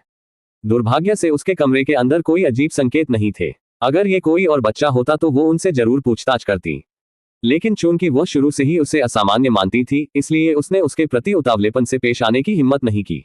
ये लीजिए, उसने किताबें और स्याही सौंपी, जिसे रिचर्ड ने एक बार फिर धन्यवाद के साथ स्वीकार किया। स्वाभाविक रूप से रिचर्ड ने कुछ समय के लिए अपने कमरे में ही रहना पसंद किया। आधे घंटे के बाद आखिरकार वह चला गया। वह बुलंद हौसलों के साथ दौड़ा। जब वह अपने पूर्वज के स्थान पर पहुंचा तो वह स्तब्ध रह गया। जो छोटी सी झोपड़ी उन्होंने कल बनाई थी, उसके चारों ओर अचानक एक विशाल बरामदा बन गया। बरामदे में लकड़ी की एक लंबी बेंच भी थी, जिस पर उनके पूर्वज लेटे हुए थे, और ऐसा लग रहा था जैसे वे झपकी ले रहे हों। उसे वास्तव में कम नहीं आंका जा सकता, रिचर्ड ने सोचा। जाहिरा तौर पर उनके पूर्वज बहुत गहरी नींद में नहीं सो रहे थे, क्योंकि रिचर्ड के पास आते ही उनकी नींद खुल गई। रिचर्ड, तुम आखिरकार वापस आ गए, उसने तुरंत अपनी पीठ सीधी करके सीधे बैठते हुए कहा। दादाजी, मैं कुछ खाली किताबें और स्याही लाया हूं, रिचर्ड ने कहा। बूढ़े व्यक्ति ने सिर हिलाया और उत्तर दिया, उन्हें मुझे दे दो। रिचर्ड की तुलना में वह उतना ही उत्साहित दिख रहा था। शायद उन्हें बहुत उम्मीदें थी कि रिचर्ड को उनकी अधूरी महत्वाकांक्षाएं विरासत में मिलेंगी। मुझे ध्यान केंद्रित करने की आवश्यकता होगी, इसलिए आपको अभी चुप रहना चाहिए। क्या होगा अगर आप मछली पकड़ने जाएं और मछली को भून ले ताकि मैं लिखने के बाद खा सकूं? उन्होंने सुझाव दिया। बेशक, रिचर्ड हंसा। वह जल्दी से नदी के किनारे गया और मछली पकड़ने लगा। बीच बीच में उसकी नजर उस बूढ़े आदमी पर पड़ती, जो तेजी से लिखता हुआ प्रतीत होता था। नदी सचमुच मछलियों से भरी थी। चारा लेने के लिए उसे लगभग कभी भी लंबे समय तक इंतजार नहीं करना पड़ता था, और मछलियां हमेशा बड़ी होती थीं। हालांकि उसे आश्चर्य तब हुआ जब उसने कुछ देर मछली पकड़ने के बाद नदी में किसी को बहते हुए देखा। इस बार यह एक बूढ़ी औरत थी जो बहुत अधिक उम्र की लग रही थी। उसकी त्वचा लगभग मिट्टी जैसी हो गई थी, उसके हल्के लाल बाल बिखरे हुए थे, और उसके हाथ में सांप के आकार का एक काला लकड़ी का डंडा पकड़ा हुआ था। रिचर्ड को यह भी पता नहीं था कि वह अभी भी जीवित है या नहीं, क्योंकि वह अब सांस नहीं ले पा रही थी। इससे भी अधिक चौंकाने वाली बात यह थी कि उसने एक लाल गाउन पहना था जो शानदार लग रहा था, फिर भी उसके कमजोर शरीर पर बहुत ढीला लटका हुआ था। दादाजी, एल्ड्रिक को चौंकाते हुए रिचर्ड चिल्लाया। यह क्या है? उसने पूछा, लेकिन रिचर्ड को समझाने की जरूरत नहीं पड़ी। बूढ़े आदमी को तुरंत एहसास हुआ कि जब उसकी नजर बहती हुई बूढ़ी औरत पर पड़ी तो उसे क्या चिंता हुई। वह तेजी से उठा और रिचर्ड की ओर चल दिया। दादाजी, क्या हमें उसकी मदद करनी चाहिए? रिचर्ड ने पूछा, जबकि एल्ड्रिक ने बूढ़ी औरत को देखते हुए अपनी आंखें सिकोड़ ली। क्या वह आग की आत्मा रानी है? वह मन ही मन बुदबुदाया। उनकी अभिव्यक्ति और अधिक गंभीर हो गई, लेकिन थोड़ी देर बाद उन्होंने राहत की सांस ली। रिचर्ड की ओर सिर हिलाने से पहले उन्होंने कहा, सौभाग्य से ऐसा लगता है कि वह मौत के कगार पर है और बिना मदद के उसके जागने या अपने आप ठीक होने की कोई संभावना नहीं है। हम उसे बचा सकते हैं, लेकिन हमें उसे जगाना नहीं चाहिए। वह खतरनाक है, लेकिन उसका शरीर एक अविश्वसनीय खजाना है। मैंने कभी नहीं सोचा था कि वह भी गिर जाएगी, लेकिन वह मेरे बाद यहाँ कैसे आ सकती है? यह संयोग नहीं हो सकता है। रिचर्ड, हमें बाद में नदी की ऊपरी धारा का पता लगाने की जरूरत है। मुझे संदेह है कि वह या मैं समुद्र से यहाँ बहकर आए हैं। अध्याय 10, रहस्यमय कलाएं। रिचर्ड ने सिर हिलाया, यह महसूस करते हुए कि चीजें उतनी सरल नहीं थी जितनी लगती थी। संयोग एक बार हो सकता है, लेकिन 2 बार किसे शक नहीं होगा। बेशक, नदी की ऊपरी धारा की खोज करना आसान नहीं होगा। जंगल जितना गहरा होता गया, पेड़ उतने ही बड़े और घने होते गए। रिचर्ड ने सबसे पहले नदी में छलांग लगाई और बूढ़ी औरत को किनारे खींच लिया। उसका शरीर पंख की तरह हल्का था, जैसे कि अब उसमें कोई मांस नहीं था, केवल त्वचा में लिपटी हुई हड्डियां थी जो धूल में बदलने के लिए तैयार थी। रिचर्ड के लिए यह विश्वास करना कठिन था कि कोई दिखने में इतना बुरा भी हो सकता है। जैसा कि मैंने सोचा था, वह वास्तव में स्पिरिट फायर क्वीन है। कितने अफसोस की बात है कि उसने अपनी सारी जीवन शक्ति खो दी है। एल्ड्रिक ने उसे करीब से देखते हुए बुदबुदाया। आत्मा अग्नि रानी कौन है दादाजी? रिचर्ड ने पूछा। एल्ड्रिक ने जवाब दिया, मेरी प्रतिद्वंदियों में से एक। वह भी मेरी तरह ही मजबूत थी। उस समय वो दूसरी सबसे खूबसूरत महिला भी थी। दूसरा सबसे सुंदर। रिचर्ड की अभिव्यक्ति अविश्वास से भर गई। उसे यह बुरी औरत एक खराब ढंग से बनाई गई मिट्टी की कठपुतली जैसी लग रही थी। इससे कोई फर्क नहीं पड़ता कि उसने कितनी कल्पना करने की कोशिश की, वह उसे एक सुंदरता के रूप में चित्रित नहीं कर सका। सौभाग्य से मेरी हालत कभी इस स्तर तक नहीं पहुंची, एल्ड्रिक ने फिर कहा। लेकिन क्या वह सचमुच जीवित है? रिचर्ड ने पूछा। वह पूरी तरह से निश्चित नहीं था। उसने सांस लेने का कोई लक्षण नहीं दिखाया था और उसका शरीर छूने पर ठंडा था, हालांकि कठोर नहीं था। वह अभी भी जीवित है। एल्ड्रिक ने सिर हिलाया। उसने स्त्री को उठाया और उसे जड़ों से बांधकर एक पेड़ के सामने खड़ा कर दिया।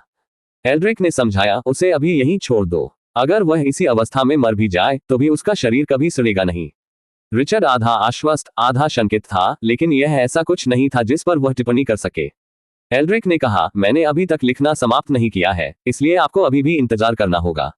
तब मैं मछली पकड़ना जारी रखूंगा, रिचर्ड ने उत्तर दिया। वह नदी पर लौट आया, हालांकि उसकी नजर अक्सर ऊपरी पानी की ओर जाती थी, ये सोचकर कि क्या और शव नीचे तैरेंगे। कुछ घंटों बाद एल्ड्रिक ने उसे बुलाया। रिचर्ड, आओ, मेरा काम खत्म हो गया है। रिचर्ड ने तुरंत अपनी छड़ी गिरा दी और झोंपड़ी की छत पर वापस चला गया। तब तक एल्ड्रिक ने 3 पुस्तकों को अपने सामने बड़े करीने से व्यवस्थित कर लिया था। मैंने एक कोडेक्स और अपनी 2 बेहतरीन रहस्यमय कलाएं रिकॉर्ड की हैं। मेरा मानना है कि वे आपके लिए उपयुक्त होंगे, क्योंकि आप मेरे वंशज हैं और हमारी मौलिक समानताएं समान होनी चाहिए। जादू में आप जितनी अधिक कलाओं में महारत हासिल करेंगे, आप उतने ही मजबूत होंगे, बशर्ते वे विभिन्न प्रकार के हों। लेकिन संतुलन महत्वपूर्ण है, यही कारण है कि मैं आपको केवल ये 3 दे रहा हूं। अन्य कम गुणवत्ता वाले हैं। यदि आप इन्हें अपने चरम पर प्रशिक्षित करते हैं तो वे खुद को इस दुनिया में मजबूती से स्थापित करने के लिए पर्याप्त होंगे। क्या मायने ये रखता है कि यदि आप बाद में नए कोडेक्स या आर्केन आर्ट्स प्राप्त करते हैं तो आपको ये सुनिश्चित करना होगा कि वे समान या अधिक गुणवत्ता वाले हों, एल्ड्रिक ने समझाया। रिचर्ड ने बार बार सिर हिलाया। 3 किताबें ली, जिनमें से प्रत्येक का शीर्षक पहले से ही था। क्या मैं पढ़ा हुआ हर शब्द याद रखूंगा? उसने पूछा। बेशक, सभी कोडेक्स और आर्केन आर्ट्स एक रहस्यमय भाषा में लिखे गए हैं जो आपको उन्हें समझने के लिए मजबूर करता है। एक बार जब आप उन्हें पढ़ लेंगे तो आप कभी नहीं भूलेंगे, एल्ड्रिक ने उत्तर दिया। तो इसीलिए रिचर्ड को आखिरकार समझ आ गया कि उसे ड्रैगन सम्राट के कोडेक्स का हर शब्द क्यों याद है। उनकी नजर 3 किताबों के शीर्षक पर पड़ी। मूनशैडो का कोडेक्स, 100 छाया राक्षस रहस्यमय कला, अंधेरे की बिजली रहस्यमय कला।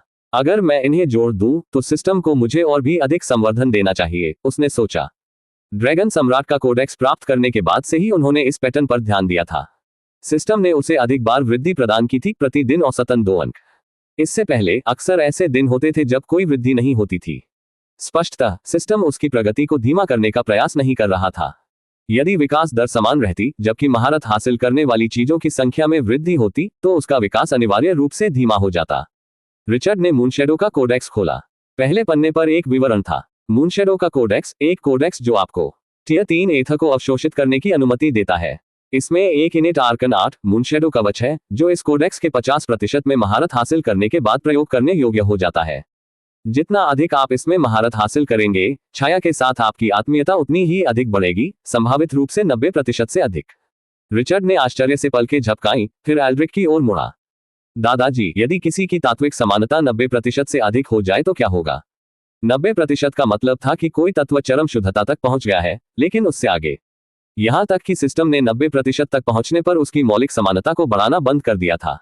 यह सचमुच असाधारण होगा, एल्ड्रिक ने फीकी मुस्कान के साथ कहा। लेकिन यह बेहद दुर्लभ है। जो लोग इसे हासिल करते हैं वे पहले से ही इतनी शक्तिशाली हैं कि उन्होंने जो छिपी हुई ताकत हासिल की है उसका प्रदर्शन नहीं कर सकते। दुर्भाग्य से मैं खुद उस स्तर तक कभी नहीं पहुंच पाया, इसलिए मुझे नहीं पता। रिचर्ड, क्या आपने कभी भी मूनशैडो के इस कोडेक्स में 100% महारत हासिल नहीं की? उसने पूछा। एल्ड्रिक ने स्वीकार किया। टियर 3 एथर को अवशोषित करने में सक्षम कोडेक्स के साथ यह इतना आसान कैसे हो सकता है? अगर मैं उस स्तर तक पहुंच गया होता तो मुझे संदेह है कि मैं असफल हो जाता। रिचर्ड उस पर हंसा। फिर भी मुख्य सामग्री में गोता लगाने के बजाय उन्होंने पहले अन्य 2 पुस्तकों के विवरणों पर नजर डाली। 100 छाया राक्षस रहस्यमय कला, प्रत्येक 1% महारत के लिए आप एक स्वतंत्र छाया राक्षस को बुलाने की क्षमता हासिल करते हैं। अंधेरे की बिजली रहस्यमय कला, एक रहस्यमय कला जो बिजली और अंधेरे को जोड़ती है, विनाशकारी शक्ति का उत्पादन करती है।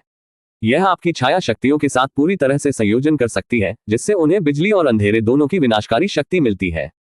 प्रत्येक 10% महारत के लिए आपकी बिजली और अंधेरे को एक अतिरिक्त विस्फोट प्राप्त होगा। 100% महारत पर आपके हमले 11 बार विस्फोट करेंगे। उन्हें पढ़कर रिचर्ड केवल आश्चर्यचकित हो सकता था। इसके बाद उन्होंने तीनों पुस्तकों को विस्तार से पढ़ना शुरू किया। हालांकि वह जल्दी पढ़ गया, फिर भी इसमें काफी समय लगा। आपने मूनशैडो का कोडेक्स प्राप्त कर लिया है। आपने 100 छाया राक्षस रहस्यमय कला प्राप्त की है। आपने lightning of darkness Arkan art प्राप्त कर लिया है। कोडेक्स ऑफ मूनशैडो में आपकी महारत 0% से बढ़कर 3% हो गई है। 100 शैडो मॉन्स्टर में आपकी महारत 0% से बढ़कर 3% हो गई है। लाइटनिंग ऑफ डार्कनेस में आपकी महारत 0% से बढ़कर 3% हो गई है। कोडेक्स ड्रैगन सम्राट का कोडेक्स 24%, मूनशैडो का कोडेक्स 3%। ड्रैगन सम्राट के कोडेक्स से सहज रहस्यमय कला, ड्रैगन की दहाड़ बंद, ड्रैगन के पंख बंद, ड्रैगन परिवर्तन लॉक। कोडेक्स ऑफ मूनशैडो से सहज रहस्यमय कला, मूनशैडो कवच बंद, ग्रिमोयर रे कोई नहीं, रहस्यमय कलाएं। 100 छाया राक्षस 3%, अंधेरे की बिजली 3%।